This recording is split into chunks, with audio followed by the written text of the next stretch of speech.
Vamos à leitura? Diz assim, Evangelho de Mateus, capítulo 15, verso 21 diz: Saindo daquele lugar, Jesus retirou-se para de Tiro e de Sidom.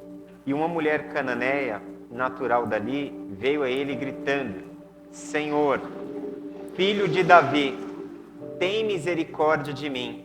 Minha filha está endemoniada e está sofrendo muito. Mas Jesus não lhe respondeu palavra. Então seus discípulos se aproximaram dele e pediram: manda-a embora, pois vem gritando atrás de nós. E ele respondeu: eu fui enviado apenas às ovelhas perdidas de Israel. A mulher veio, adorou de joelhos e disse: Senhor, ajuda-me. E ele respondeu: não é certo tirar o pão dos filhos e lançá-lo aos cachorrinhos. Disse ele, porém: sim, Senhor, mas até os cachorrinhos comem das migalhas que caem da mesa dos seus donos. Jesus respondeu: mulher, grande é a sua fé, seja conforme você deseja. E naquele mesmo instante, sua filha foi curada. Amém? Pai amado, essa é a tua palavra. Fala aos nossos corações nesta noite. Senhor, vem sobre nós com a tua graça, com a tua presença, manifestando a tua vida e a tua luz, ó Pai. Oramos a ti em nome de Jesus. Amém? O Evangelho de Mateus, ele é um evangelho escrito primeiramente para judeus que se converteram ao cristianismo, para judeus que aceitaram e creram em Jesus como Messias. E esses judeus que foram crendo e se convertendo ao Evangelho de Jesus, com o passar do tempo, começaram a ser perseguidos em suas sinagogas. O lugar onde tanto judeus como aqueles que seguiam a Jesus se reuniam era no templo, nas sinagogas. E daqui a algum tempo, os judeus separaram-se e resolveram expulsar os cristãos das suas sinagogas. É interessante que no próprio Evangelho de Mateus, no capítulo 10, ele fala: e eles vos expulsarão das vossas sinagogas por causa do meu nome. Com isso, os cristãos naquele tempo, os cristãos que eram judeus e haviam crido em Jesus, estavam sofrendo perseguições. Este evangelho, Mateus, ele faz questão de registrar o ministério de Jesus não somente entre os judeus.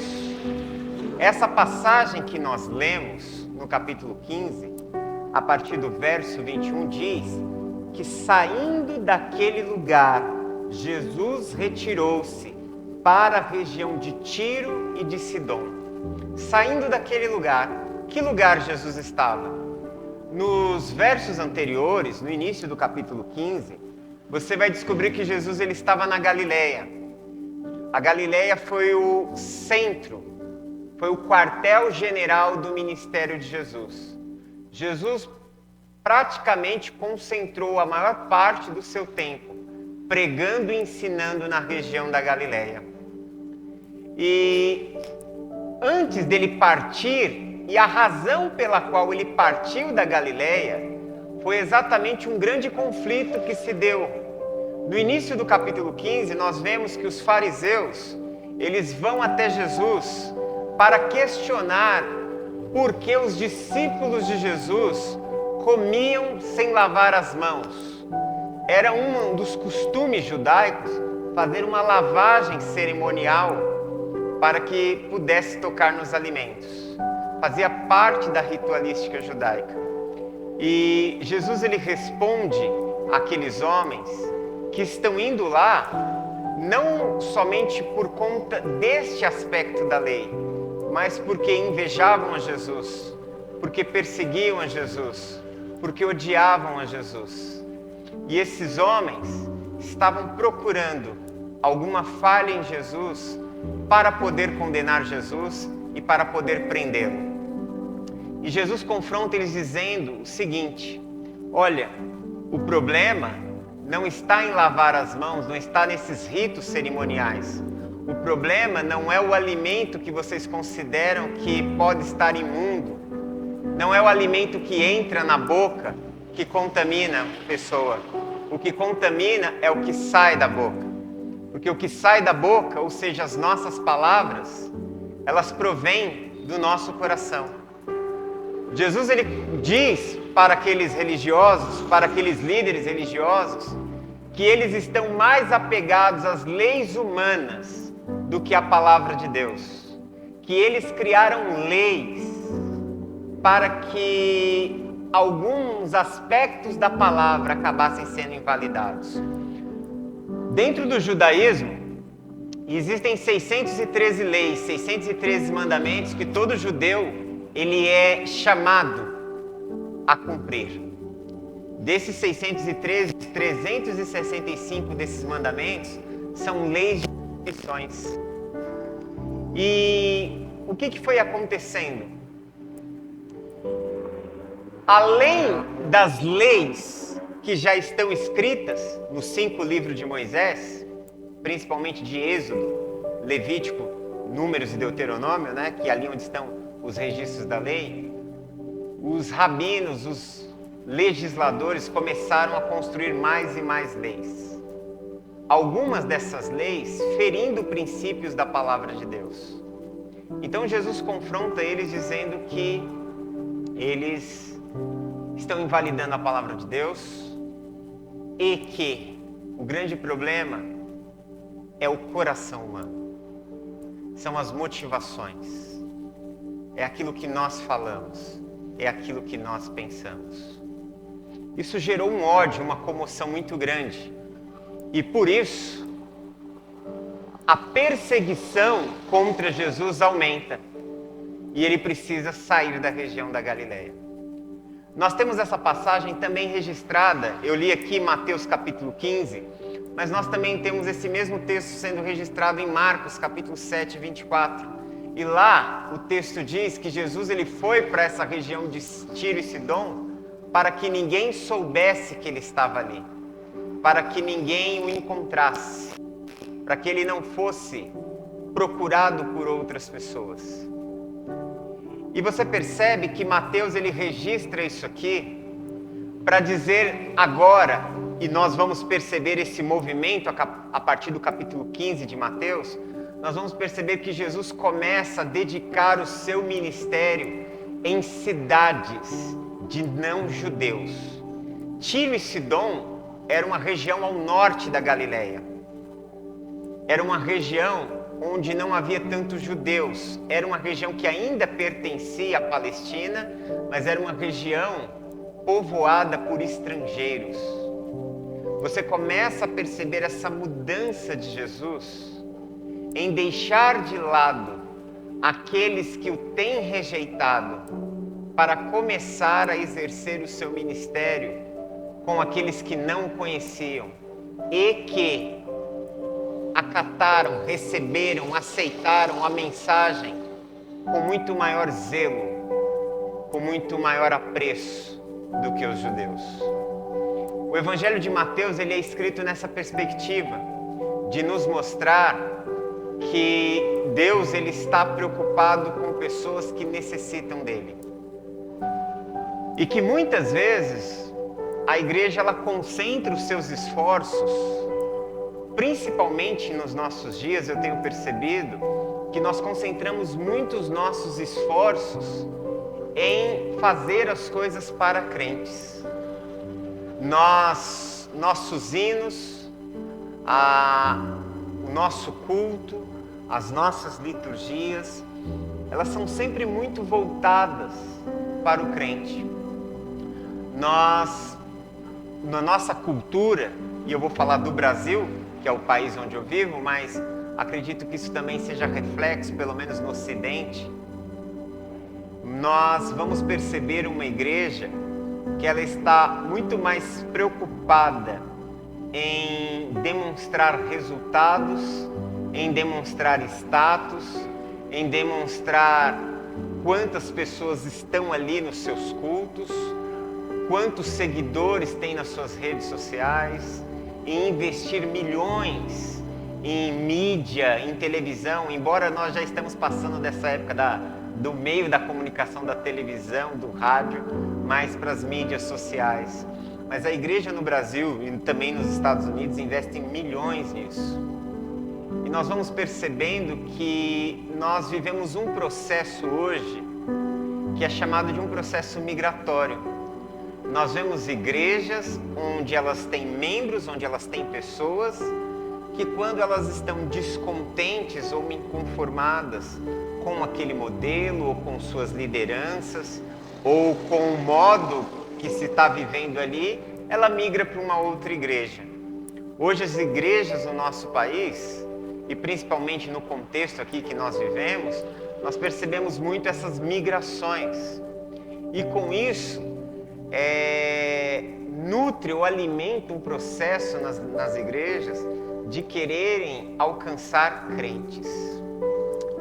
Eu lembro que eu li um livro do Dietrich Bonhoeffer, chamado Discipulado Radical, e o Bonhoeffer diz assim: igreja só é verdadeiramente igreja se for para os de fora. Ou seja, a missão da igreja não é para com aqueles que estão dentro. Aqueles que estão dentro, eles serão discipulados, eles serão instruídos, eles serão treinados, eles fazem parte do corpo de Cristo e eles devem ser habilitados e conscientizados para que eles continuem a missão de Jesus. A igreja é responsável por continuar a missão de Jesus. Nós somos os continuadores daquilo que Jesus começou. E quando Mateus ele registra esse momento, essa quebra que você tem do versículo 20 para o versículo 21, onde ele sai da região da Galileia e ele vai por uma região de não-judeus, uma região gentílica, exatamente para demonstrar e para ensinar para os discípulos que a missão deles será com aquele grupo de pessoas. Que o povo de Deus, o povo escolhido de Deus, as ovelhas da casa do Pai, a comunidade de Israel, irão rejeitar a Jesus, irão perseguir a Jesus, irão perseguir os apóstolos, e a mensagem do Evangelho será acolhida entre aqueles que não o conhecem. Sendo assim, nós vamos perceber que a continuidade da nossa missão é exatamente essa: é levar Jesus e manifestar Jesus para aqueles que não o conhecem. E isso é interessante, que o próprio Evangelho de Mateus, ele tem uma nota muito interessante. Você tem duas passagens no Novo Testamento sobre a ordem de Jesus para irmos ao encontro das outras pessoas. Você tem Marcos 16:15, onde diz assim, onde Jesus diz: ide por todo o mundo, pregai o Evangelho a toda criatura, aquele que crer e for batizado será salvo, aquele que não crer será condenado. Ali você tem uma ordem de Jesus dizendo: vão. E ali o texto grego nos dá a ideia de um caráter de urgência, como se eles tivessem que largar tudo e sair prontamente para levar o Evangelho e fazer única e exclusivamente isso.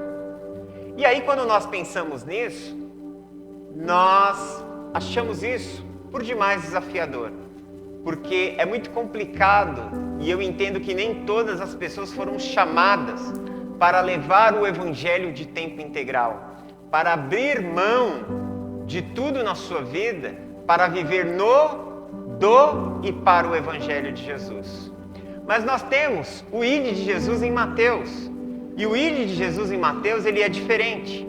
Lá em Mateus 28, a partir do verso 19, Jesus diz assim: ide, portanto, e fazei discípulos de todas as nações, batizando-os em nome do Pai, do Filho e do Espírito Santo, ensinando-os a guardar tudo o que eu vos tenho ensinado, e eis que estarei convosco todos os dias até a consumação dos séculos. O ide de Mateus é diferente do ide de Marcos, porque o ide de Mateus, ela não é uma ordem no caráter de urgência. O ide de Marcos está dizendo assim: larguem tudo e vão agora pregar o Evangelho. O id de Mateus, ele está numa voz passiva no texto grego, que ele quer dizer assim: enquanto vocês vão vivendo, enquanto vocês estão caminhando, enquanto vocês têm as demandas da sua vida, vão fazendo discípulos de todas as nações para o reino de Deus. Enquanto vocês vão vivendo a vida de vocês, enquanto vocês caminham, enquanto vocês lidam com as demandas da vida de vocês, vocês vão nessa perspectiva, nessa caminhada no dia a dia, criando pontes de relacionamentos com as pessoas, visando alcançá-las para Cristo. Enquanto vocês vão vivendo, enquanto vocês vão trabalhando na sua escola, no meio da sua família, no meio da sua parentela, você vai dando testemunho de Jesus na sua própria vida, com as suas próprias atitudes, intercedendo, vivendo de modo digno do Evangelho de Jesus, fazendo com que as pessoas, ao olharem para a nossa vida, percebam as mudanças que o Evangelho produz na nossa vida. E assim, vocês serão instrumentos de Deus nesse mundo. Assim, vocês serão luz e sal da terra. Então, o Evangelho de Mateus, ele nos chama nessa perspectiva da missão. E ele mostra, com essa quebra de paradigma, com essa quebra de modelo, onde Jesus ele está concentrado apenas com os de dentro. E agora, ele começa a olhar para os de fora. Ele está concentrando até aqui o seu ministério com o povo de Israel, com a comunidade de Israel. Mas agora ele começa a olhar para os de fora. Ele começa a olhar para aqueles que os próprios filhos de Israel não são capazes de olhar com misericórdia, nem com perdão. É interessante que essa história aqui, ela começa, o capítulo 15 começa com um conflito de Jesus com os líderes religiosos. E ela se desenvolve em outros conflitos que a gente vai ver agora. Jesus ele parte da região e ele vai para essa região de Tiro e Sidom. E essa região, ela é uma região muito conhecida, ela é uma região marcada por grande comércio. Tiro e Sidom foram cidades comerciárias da antiguidade. Um dos grandes reis que Tiro teve foi o rei Etibaal III. Ele ajudou o rei Salomão enviando madeira em grande quantidade para a construção do templo. Havia uma aliança comerciária, uma aliança em termos de comércio, pactos comerciais entre a comunidade de Israel e o povo de Tiro e Sidom. Depois, um outro rei, esse Etibaal, ele acaba tendo uma filha, cujo nome dela é Jezabel.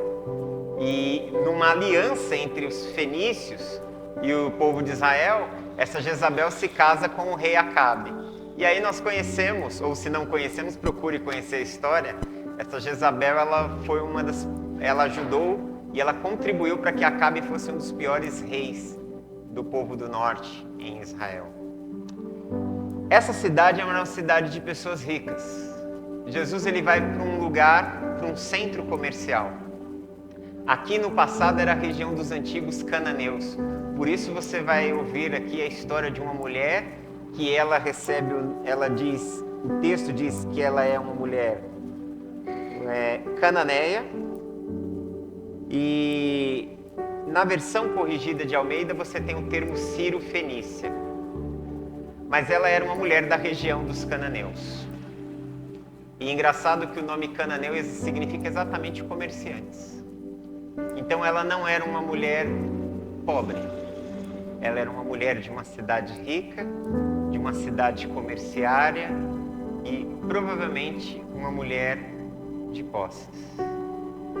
E como eu disse, lá no Evangelho de Marcos, Jesus foi para lá para ficar escondido, para fugir da perseguição, para fugir daquele momento de caos que estava ali no meio do povo judeu. Mas não deu muito certo. As pessoas começaram a reconhecer Jesus. A fama de Jesus já havia se espalhado para todo lado naquele momento. Era praticamente impossível Jesus ficar escondido. E aí essa mulher ela vem até Jesus. Você lê no verso 22 que essa mulher, essa cananeia, que era natural daquela região, ela veio até Jesus gritando. Ela veio em desespero. Ela está vivendo um momento difícil. E mais uma vez nós encontramos uma personagem que está vivendo um momento difícil, a qual o dinheiro não pode resolver as suas demandas. Algum mês passado, quando a gente começou a falar sobre fé, ou foi no início desse mês, eu falei exatamente da mulher do fluxo de sangue, que também era uma mulher rica, que havia gastado todo o seu dinheiro para tentar trazer cura para o seu corpo. E o seu dinheiro não foi suficiente para resolver o problema que ela estava vivendo. E aqui encontramos mais uma pessoa cujo dinheiro não pode resolver todos os problemas da sua vida. E é interessante porque nós estamos numa sociedade e em um tempo que valoriza tanto o dinheiro que, basicamente, embora as pessoas não digam isso, mas elas acreditam que o dinheiro vai trazer solução, se não para todos, mas para quase todos os problemas. Muita gente acredita que, se de fato a sua condição financeira mudar, a sua vida vai mudar. E essas histórias, elas nos mostram que não necessariamente, que você pode ter recursos, que você pode ter dinheiro, que você pode ter conhecimento, que você pode estar cercado de cuidados, mas que existem situações na nossa vida que fogem do nosso controle. Existem situações que sobrevêm às nossas vidas, das quais nós ficamos impotentes.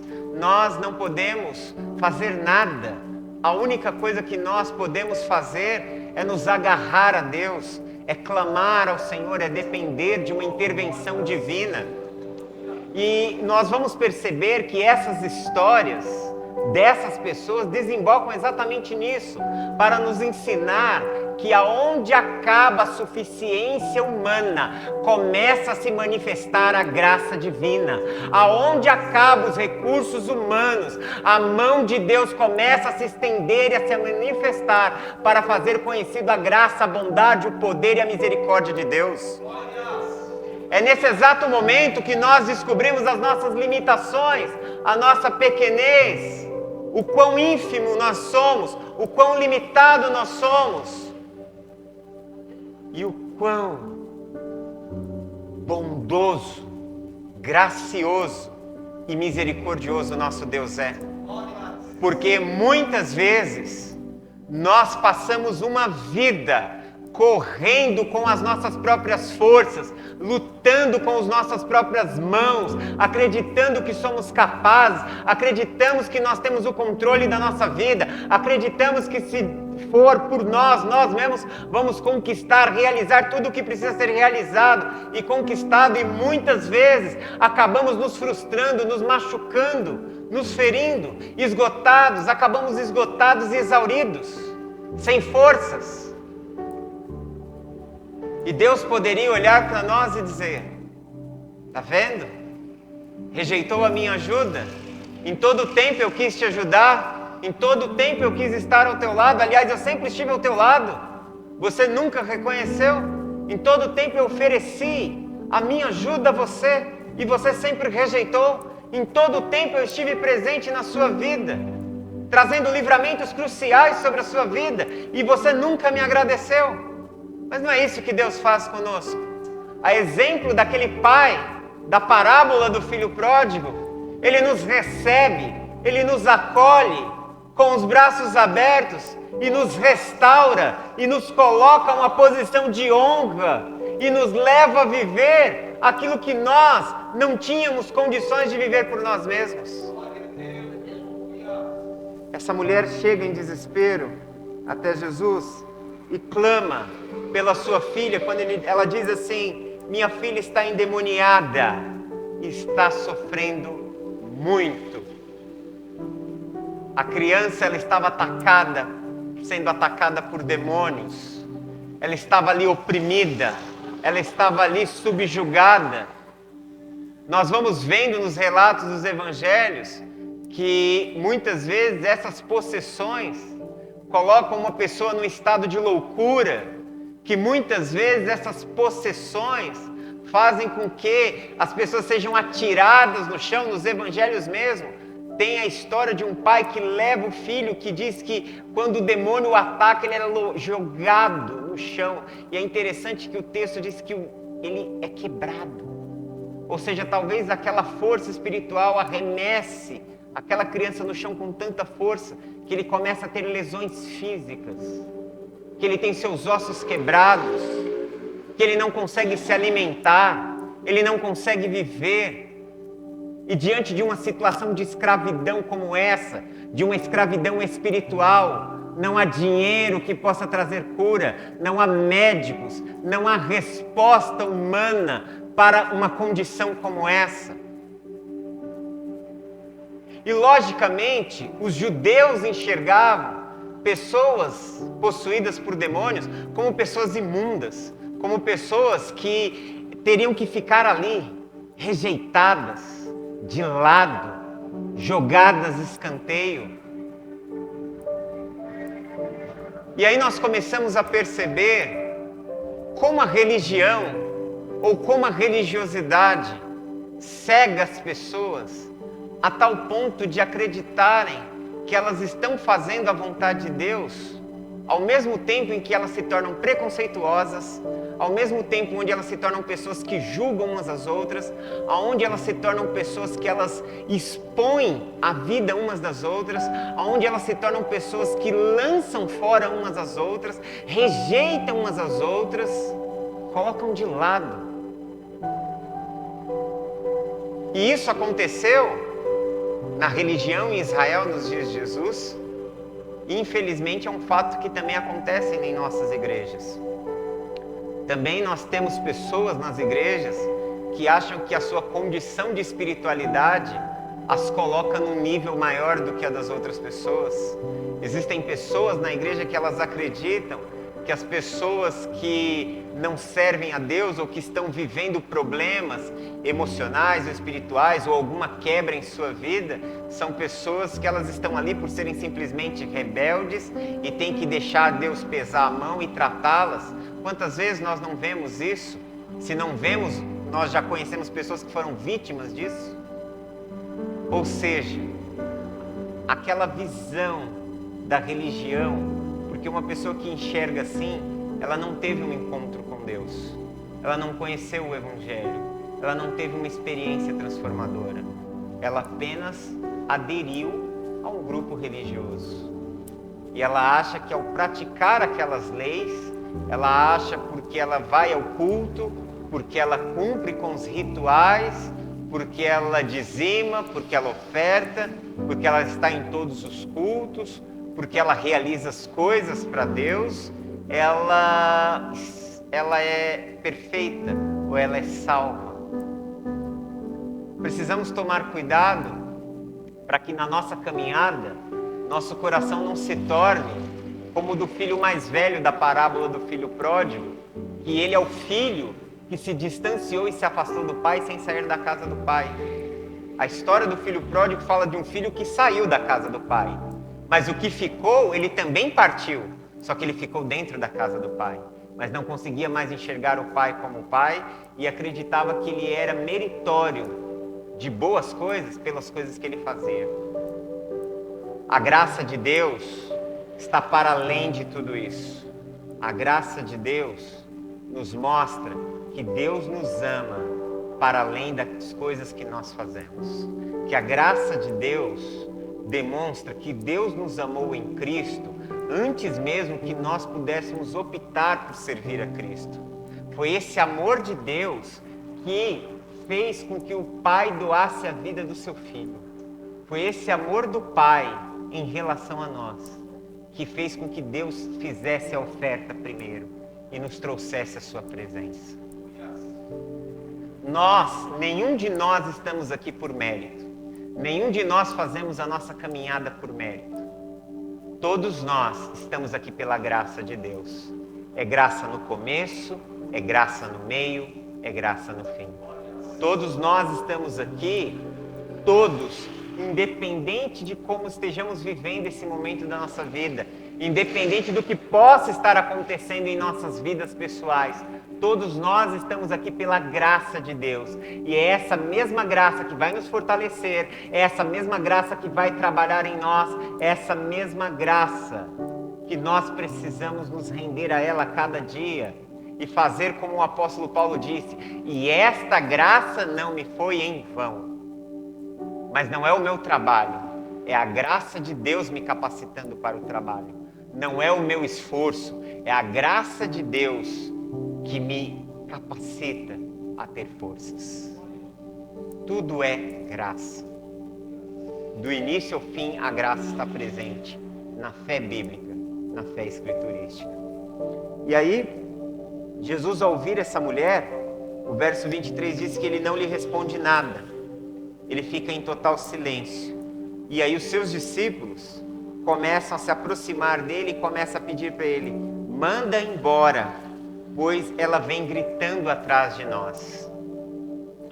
O Champlin, Russell Norman Champlin, ele diz em seu comentário que essa atitude dos discípulos não foi uma atitude maldosa, mas como eles estavam se escondendo, como eles estavam, de certa forma, procurando ficarem ocultos e livres de problemas, até porque seguir a Jesus estava colocando eles em muitos problemas.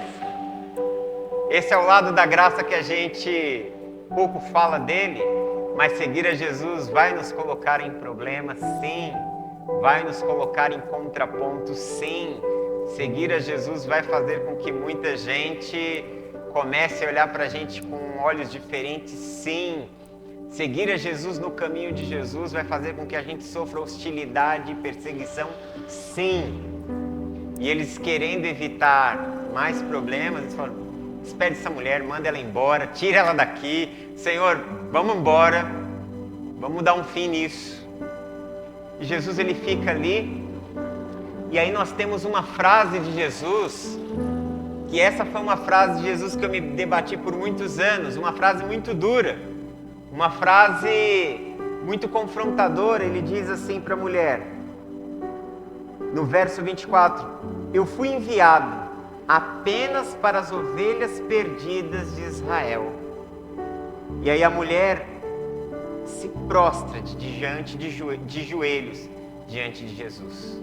Ele fala que ele foi enviado à casa de Israel, ele fala que ele foi enviado à comunidade judaica. Ele fala que os primeiros é o povo de Israel.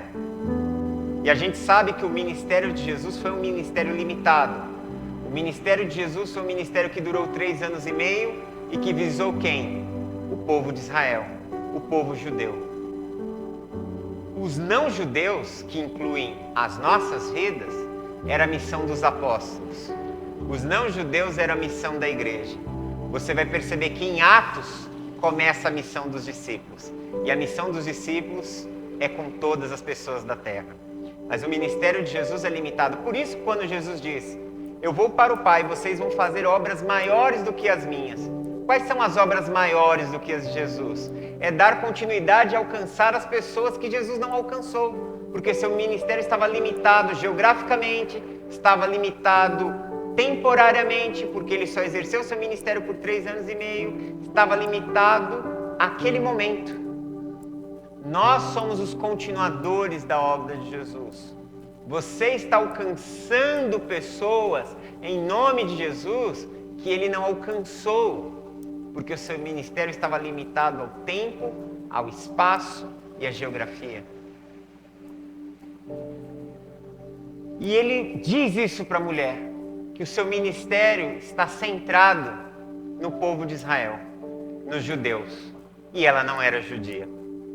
E aí a mulher, no verso 25, ela clama, ela se lança de joelhos. Olha o desespero dessa mulher. Ela se joga aos pés de Jesus e ela diz: Senhor, ajuda-me. E você começa a perceber nesse texto 2 situações, 2 atitudes que aquela mulher estrangeira tem, que os judeus, que os fariseus, que os escribas não têm. Primeiro, ela chama Jesus de filho de Davi. No verso 22, ela chama ele de filho de Davi. Ela reconhece que ele é o Messias. Ela reconhece que ele é aquele que foi enviado para ser o rei de Israel. E agora ela se lança de joelhos, ela se rende a ele e pede a ajuda dele.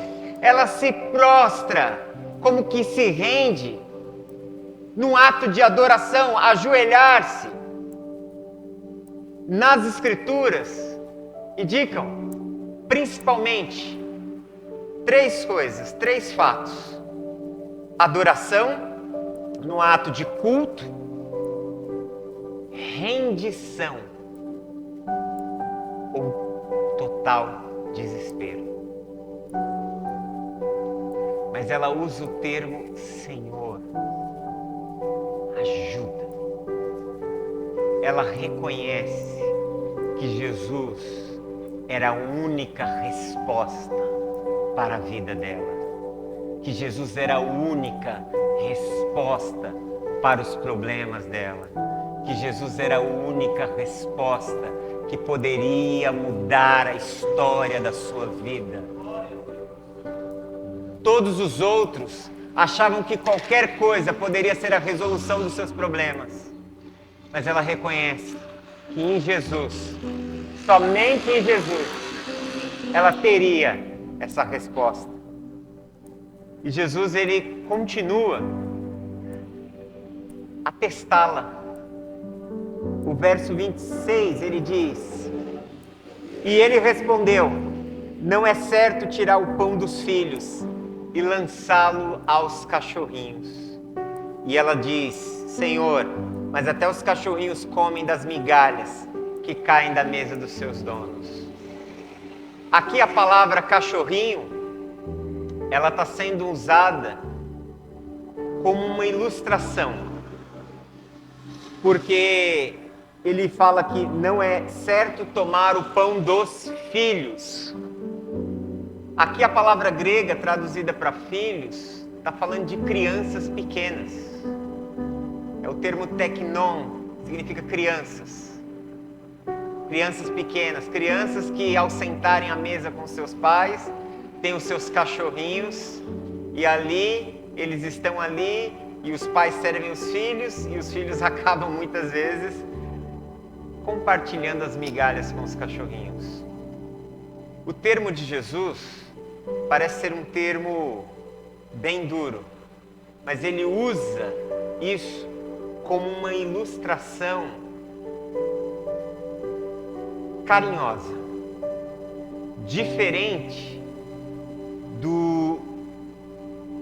dos judeus que usavam para os não-judeus o termo de cães. Aqui ele está usando cachorrinhos no sentido de cachorros domésticos. Já o judeu dizia que o não-judeu, que o ímpio, era semelhante a um cão. E você tem o cão no sentido, a palavra que é traduzida, por cão aqui, pode também estar designando lobos, cães selvagens, cães do mato. Em Israel era proibido ter cães naqueles dias. Os cães não eram aceitos, não eram bem vistos dentro das leis rabínicas. Então eles comparavam não-judeus com cães. Então veja só, o preconceito era tão grande que eles desumanizavam as pessoas. E hoje isso também acontece. Nós ainda vivemos dimensão de preconceitos que desumanizam os outros. Quando as pessoas, pejorativamente, com muita maldade, com muita crueldade, usam termos como macaco, burro, jumento, viado, desumanizando outras pessoas, ferindo e agredindo ao próximo, que é feito à imagem e semelhança de Deus. E uma coisa que parece que muita gente está esquecendo é que todo ser humano é imagem e semelhança de Deus. Todos somos Adão. Todos somos humanos. Todos somos irmãos enquanto criação.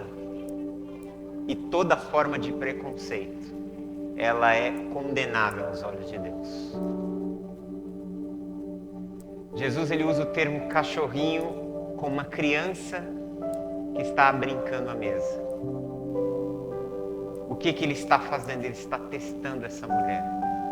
Porque ele diz, eu já falei para você, a minha missão é com o povo judeu. A minha missão é com a comunidade de Israel. Eles são aqueles a quem as promessas foram dirigidas. Deus estabeleceu uma aliança com Abraão. Deus estabeleceu uma aliança com Moisés. E através de Moisés com todo o povo. Eles são os portadores da bênção. Eu fui enviado a eles. Eu sou o profeta que Moisés diz. E nos últimos dias se levantará alguém como a mim, e a eles vocês deverão ouvir.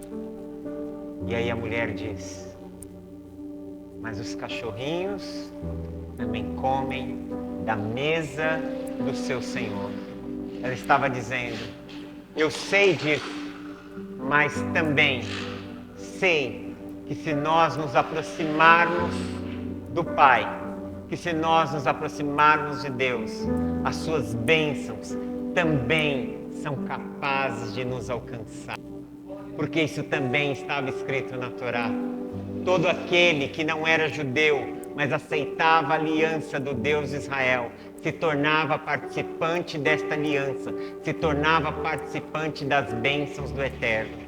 E quando Jesus olha para isso, ele diz para essa mulher, no verso 28, mulher, grande é a sua fé, seja então conforme você deseja.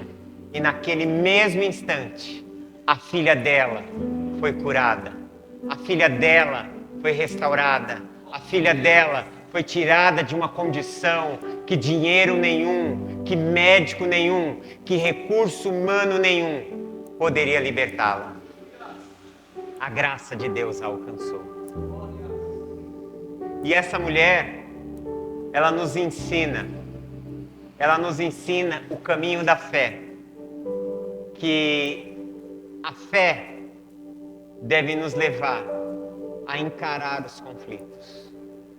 Eu vejo 3 atitudes presentes nessa mulher que fizeram com que as resistências, os obstáculos caíssem e fizessem com que ela fosse alcançada em sua necessidade. Primeiramente, ela tinha um ato de clamor. Ela sabia a quem ela estava indo. Ela reconheceu em Jesus a única resposta para a vida dela. Nós precisamos entender que por mais que tenhamos recursos, por mais que Deus possa nos ter dado inteligência, capacidades, que por mais habilidades que nós possamos ter, nós precisamos entender que tudo vem de Deus. E nós precisamos entender que tudo o que nós temos é para a glória de Deus. E nós precisamos compreender que por mais recursos que podemos ter em nossas mãos, nós precisamos ser totalmente dependentes de Jesus. Tudo na nossa vida precisa estar submetido a Ele. Em segundo lugar, essa mulher, ela tem uma atitude de humildade. Quando Jesus diz que Ele não veio para ela, que não se deve lançar o pão, tomar o pão dos filhos e dar para os cachorrinhos. Aquela mulher, ela poderia ter debatido com Jesus, ela poderia ter se ofendido, ela poderia ter desistido, ela poderia ter achado que ela ainda poderia alcançar ou obter um outro recurso, mas ela se rendeu.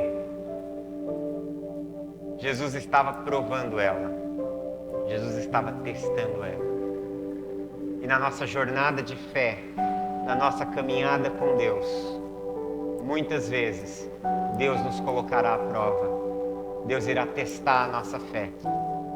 O silêncio de Deus, as nossas orações, é uma maneira dele testar a nossa fé. O tempo que vai se passando e as coisas não vão acontecendo como nós esperávamos que deveria acontecer, é uma forma de Deus testar a nossa fé. As dificuldades que vão se levantando no caminho, as oposições, os obstáculos, as situações que se levantam para gerar medo, as situações que se levantam para nos confrontar, são obstáculos que Deus permite que se levantem contra a nossa vida, para nos colocar à prova e para testar a nossa fé. E aí eu vejo um terceiro item na vida dessa mulher, uma terceira atitude. Ela é perseverante, ela não desiste. Jesus está testando ela, Jesus está falando, vai embora. Os discípulos já falaram, tira ela daqui, Senhor, manda ela embora, resolve isso.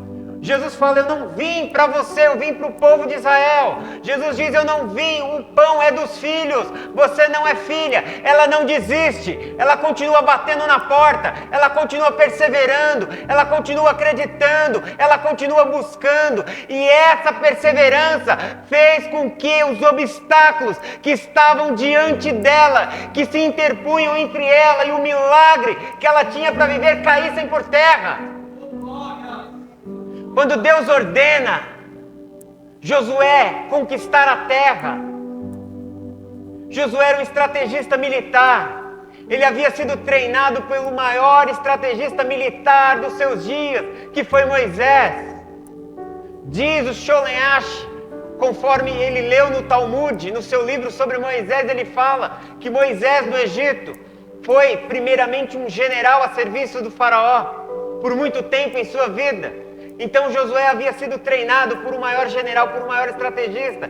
Deus sabia que Josué era um estrategista. Por que não falou para ele bolar uma estratégia para invadir ali as muralhas? Ordenou que eles rodeassem aquelas muralhas enormes durante 7 dias. Deus colocou eles diante de uma situação onde eles tinham que esperar. Deus colocou eles diante de uma situação onde eles não poderiam usar dos seus recursos. Deus colocou eles diante de uma situação que eles estavam até mesmo à mercê de serem atacados. Porque já pensou, um bando de gente dando uma volta numa muralha seria um alvo fácil para o ataque do inimigo. Mas eles tinham 2 opções: acreditar na palavra de Deus e caminhar diante daquilo que Deus havia ordenado, ou fazer conforme o seu jeito. E eles já tinham aprendido naqueles 40 anos que fazer conforme o nosso jeito dá ruim, fazer conforme o nosso jeito faz a gente morrer no deserto, fazer do nosso jeito faz a gente perecer. Então eles só tinham, na verdade, uma opção, e a opção era obedecer à voz de Deus, fazer o que precisava ser feito, por mais estranho, por mais maluco, por mais absurdo, por mais exposto que eles estivessem. Mas eles estavam aprendendo ali uma lição sobre dependência, sobre perseverança, sobre paciência, sobre acreditar na palavra de Deus acima de qualquer coisa. E ao 7º dia, depois de rodear as muralhas e tocarem as trombetas, a muralha caiu, se desfez diante dos olhos de todo o povo de Israel. Continue perseverando, continue acreditando. Os testes de Deus têm sido difíceis sobre a sua vida. Fique firme, não perca os seus olhos de Jesus, não tire os seus olhos de Jesus. Continue insistindo, continue batendo, continue perseverando, porque a porta mais cedo ou mais tarde, ela irá se abrir. Mais cedo ou mais tarde, você vai ver a resposta de Deus. Mais cedo ou mais tarde, você vai ver a intervenção do Senhor sobre a tua vida. E isso trará uma mudança radical, completa e definitiva sobre a sua vida e sobre a sua história. Apenas permaneça. Permaneça olhando para Jesus, permaneça firme, permaneça acreditando, se renda, se humilhe. A palavra de Deus diz: humilhai-vos debaixo das mãos poderosas do Senhor, até que no tempo oportuno Ele vos exalte. Deixe que o Senhor exalte você, deixe que o Senhor levante você, deixe que o Senhor mude a sua história diante das outras pessoas. Porque aquilo que Deus faz permanece, aquilo que Deus constrói é inabalável, aquilo que Deus realiza, Ele realiza e Ele mesmo dá testemunho daquilo que Ele está fazendo. Você já viu alguém fazer propaganda da chuva? Não. Você sabe quando vai chover. O céu começa a ficar escuro, trovões, relâmpagos, e aí chove. Ninguém faz propaganda da chuva, mas todo mundo sabe, todo mundo reconhece quando ela está chegando.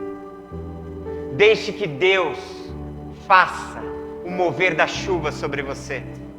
Deixe que Ele faça o que Ele tem de fazer em sua vida.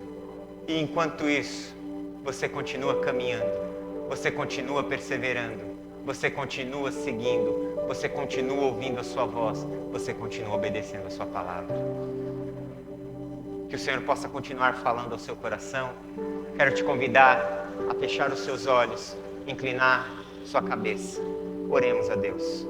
Pai amado, nós queremos apresentar as nossas vidas diante de Ti nessa noite e te pedir, Senhor, vem sobre nós com graça, com a Tua misericórdia, vem sobre nós, nos instruindo, nos guiando.